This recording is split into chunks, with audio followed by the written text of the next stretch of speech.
Welcome back दोस्तों, एक बार फिर से आपका स्वागत है हमारे यूट्यूब चैनल में। दोस्तों, डेली करंट अफेयर्स के सेगमेंट में आज हम लोग 3 सितंबर के कुछ महत्वपूर्ण प्रश्नों को कवर करेंगे। तो आइए शुरू करते हैं।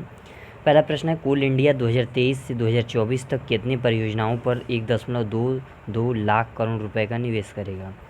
ऑप्शन ए है 500 करोड़ 500, ऑप्शन बी है 100, ऑप्शन सी है 200, ऑप्शन डी है 300। इसका सही जवाब होगा ऑप्शन ए 500।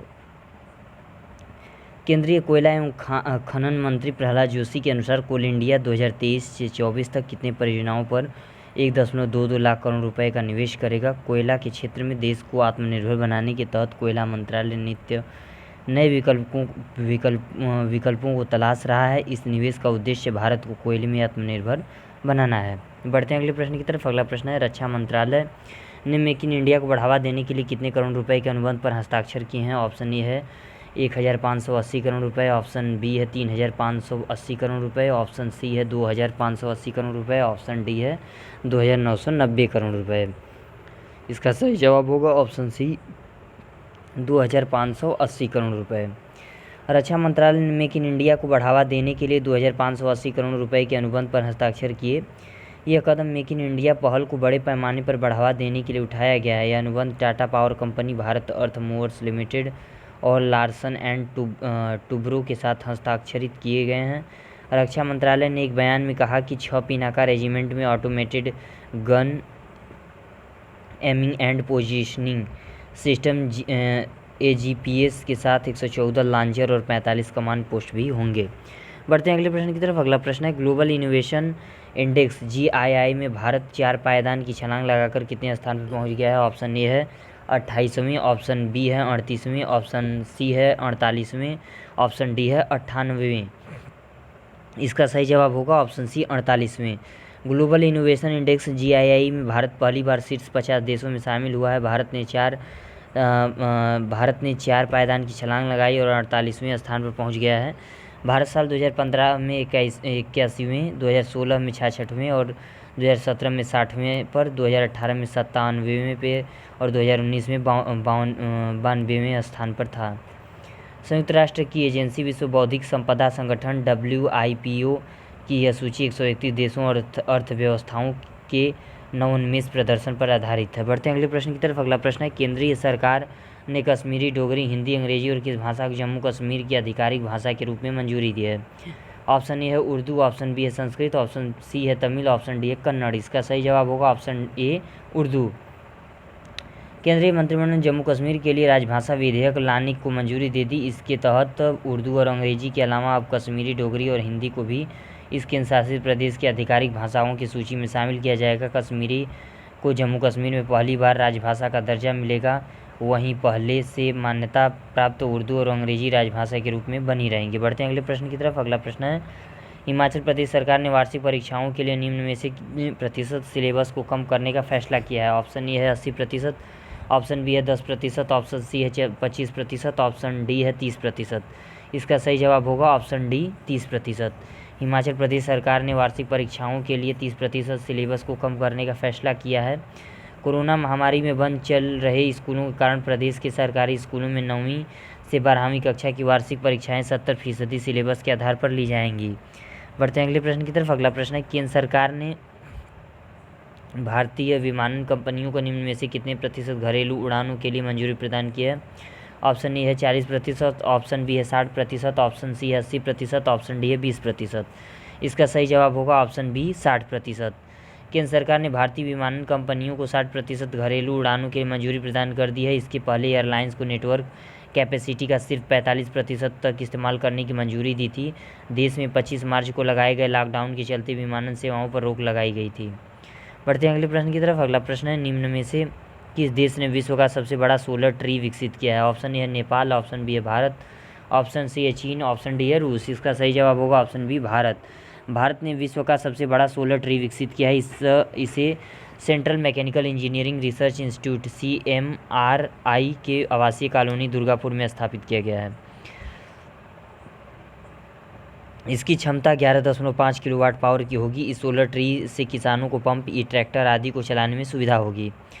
बढ़ते हैं अगले प्रश्न की तरफ। अगला प्रश्न है, केंद्रीय मंत्रिमंडल ने भू विज्ञान और खनिज संसाधनों के क्षेत्र में भारत और किस देश के सहयोग को मंजूरी दी है? ऑप्शन ए है नेपाल, ऑप्शन बी है चीन, ऑप्शन सी है रूस, ऑप्शन डी है फिनलैंड। इसका सही जवाब होगा ऑप्शन डी, फिनलैंड। भारत सरकार ने खनन मंत्रालय के भूवैज्ञानिक सर्वेक्षण विभाग और फिनलैंड के रोजगार और आर्थिक मंत्रालय के भूवैज्ञानिक सर्वेक्षण विभाग के बीच एक आम समझौता हुआ है। यह एमओयू भूविज्ञान प्रशिक्षण, उपयुक्त विश्लेषण और खनिज पूर्वानुमान के क्षेत्र में सहयोग की सुविधा प्रदान करेगा। बढ़ते हैं अगले प्रश्न की तरफ। अगला प्रश्न है, हाल ही में भारत ने पबजी गेम समेत कितनी चाइनीज ऐप पर प्रतिबंध लगा दिया है? ऑप्शन ए है 120, ऑप्शन बी है 135, ऑप्शन सी 145, ऑप्शन डी 118। इसका सही जवाब होगा ऑप्शन डी 118। बढ़ते हैं अगले प्रश्न की तरफ। अगला प्रश्न है, किस देश ने कैलाश मानसरोवर के पास सतह से हवा में मार करने वाली मिसाइल स्थापित की है? ऑप्शन ए है चीन, ऑप्शन बी है भारत, ऑप्शन सी है पाकिस्तान, ऑप्शन डी है बांग्लादेश। इसका सही जवाब होगा ऑप्शन ए चीन। चीन ने कैलाश मानसरोवर में एक झील के पास मिसाइल साइट का निर्माण किया है, जहां वो ज़मीन से हवा में मार करने वाली मिसाइल बना रहा है।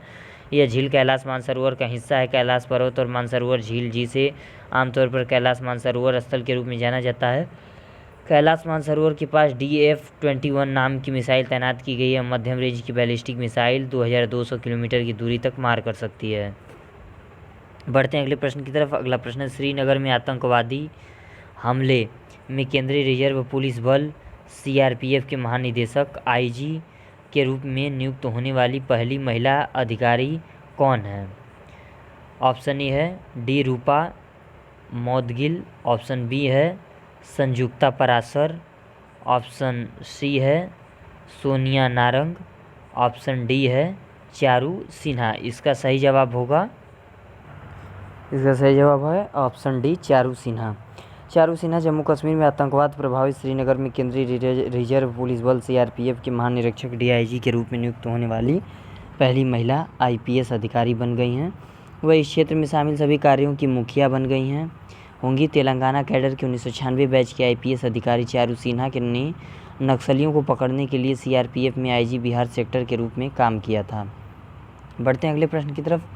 अगला प्रश्न है, सितंबर के महीने में कौन सा मंत्रालय पोषण माह का आयोजन करता है? ऑप्शन ए सामाजिक न्याय और अधिकारिता मंत्रालय, ऑप्शन बी है महिला और बाल विकास मंत्रालय, ऑप्शन सी है ग्रामीण विकास मंत्रालय, ऑप्शन डी है स्वास्थ्य और परिवार कल्याण मंत्रालय।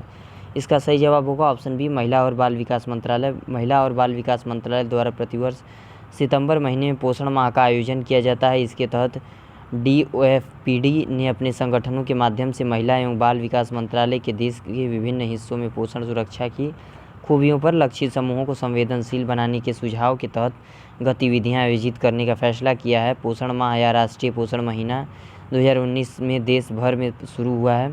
पिछले साल महिला और बाल विकास मंत्रालय द्वारा स्वच्छता, प्रसव पूर्व देखभाल, एनीमिया, शादी की सही उम्र, लड़कियों की शिक्षा और आहार जैसे महीनों भर की गतिविधियों को आयोजित की गई थी। बढ़ते हैं अगले प्रश्न की तरफ। अगला प्रश्न है, हाल ही में किस देश ने भारत के साथ सहयोग और समुद्री सुरक्षा पर चर्चा की? ऑप्शन ए है नाइजीरिया, ऑप्शन बी है इजराइल, ऑप्शन सी है अमेरिका, ऑप्शन डी है जापान। इसका सही जवाब होगा ऑप्शन ए नाइजीरिया। बढ़ते हैं अगले प्रश्न की तरफ। अगला प्रश्न है, press trust of India PTI का नया अध्यक्ष किसे नियुक्त किया गया है? ऑप्शन ए है विजय कुमार चोपड़ा, ऑप्शन बी है अविक सरकार, ऑप्शन सी है विजय जोशी, ऑप्शन डी है विनीत जैन। इसका सही जवाब होगा ऑप्शन बी अविक सरकार। बढ़ते हैं अगले प्रश्न की तरफ। अगला प्रश्न है, किस मंत्रालय ने पिनाका रॉकेट लॉन्चरों की खरीद के लिए 2580 करोड़ रुपए के समझौते पर हस्ताक्षर किए हैं? ऑप्शन ए है रक्षा मंत्रालय, ऑप्शन बी है विदेश मंत्रालय, ऑप्शन सी है गृह मंत्रालय, ऑप्शन डी है भारी उद्योग और सार्वजनिक उद्यम मंत्रालय। इसका सही जवाब होगा ऑप्शन ए रक्षा मंत्रालय। रक्षा मंत्रालय ने Tata power company limited TPCL और लार्सन एंड टूब्रो LNT के साथ 6 सैन्य रेजिमेंट के लिए 2580 करोड़ रुपए की लागत से पिनाका रॉकेट लॉन्चर खरीदने को लेकर डील की है। रक्षा क्षेत्र के सरकारी उपक्रम भारत अर्थमूवर लिमिटेड BML को भी इस परियोजना का हिस्सा बनाया गया है। बढ़ते हैं अगले प्रश्न की तरफ। अगला प्रश्न है, किस मंत्रालय ने पिनाका रॉकेट लॉन्चरों की खरीद के लिए भारतीय नौसेना के मटेरियल प्रमुख के रूप में किसने पदभार ग्रहण किया है? Option A vice admiral GS Pabby, option B है vice admiral SR Sharma, option C है vice admiral G Ashok Kumar, option D है vice admiral Ajit Kumar P। इसका सही जवाब होगा option B vice admiral SR Sharma. Vice admiral SR Sharma ने भारतीय नौसेना के मटेरियल के प्रमुख के रूप में पदभार ग्रहण किया है। और वाइस एडमिरल GS पैबी का पदभार ग्रहण करेंगे, जो लगभग 4 दशकों के प्रख्यात नौसेना करियर के पूरा होने पर सेवानिवृत्त हुए हैं। बढ़ते हैं अगले प्रश्न की तरफ। अगला प्रश्न है, कैलाश मानसरोवर के पास किस देश ने सतह से हवा में मार करने वाली मिसाइल स्थापित की है? ऑप्शन ए है नेपाल, ऑप्शन बी है भारत, ऑप्शन सी है चीन, ऑप्शन डी है पाकिस्तान। इसका सही जवाब होगा ऑप्शन सी चीन। बढ़ते हैं अगले प्रश्न की तरफ। अगला प्रश्न है, कौन सा अंतर्राष्ट्रीय बैंक कानपुर की पहली सिटी मेट्रो लाइन के निर्माण के लिए 650 मिलियन यूरो का निवेश करेगा? ऑप्शन ए है AIIB, ऑप्शन बी है WB, ऑप्शन सी है EIB, ऑप्शन डी है ADB। इसका सही जवाब होगा ऑप्शन सी EIB। यूरोपीय निवेश bank EIB EU bank Kanpur की पहली शहर मेट्रो लाइन के निर्माण में 65 करोड़ यूरो का निवेश करेगा। इस मेट्रो सेवा से शहर के 30 लाख लोगों को तेज और किफ़ायती सार्वजनिक परिवहन सेवा का लाभ मिलेगा। बढ़ते हैं अगले प्रश्न की तरफ। अगला प्रश्न है, हाल ही में किस देश ने AUDFS-1 ब्रह्मांड में सबसे दूर के सितारों की आकाशगंगाओं में से एक की खोज की है? ऑप्शन ए है चीन, ऑप्शन बी है अमेरिका, ऑप्शन सी है रूस, ऑप्शन डी है भारत। इसका सही जवाब होगा ऑप्शन डी भारत।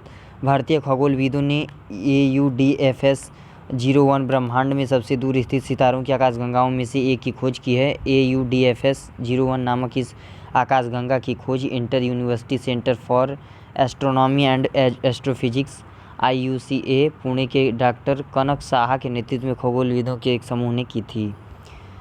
दोस्तों, ये वीडियो यहीं समाप्त होती है। वीडियो कैसी लगी कमेंट बॉक्स में जरूर बताएं। वीडियो पसंद आई हो तो लाइक करें, शेयर करें, सब्सक्राइब करें। धन्यवाद।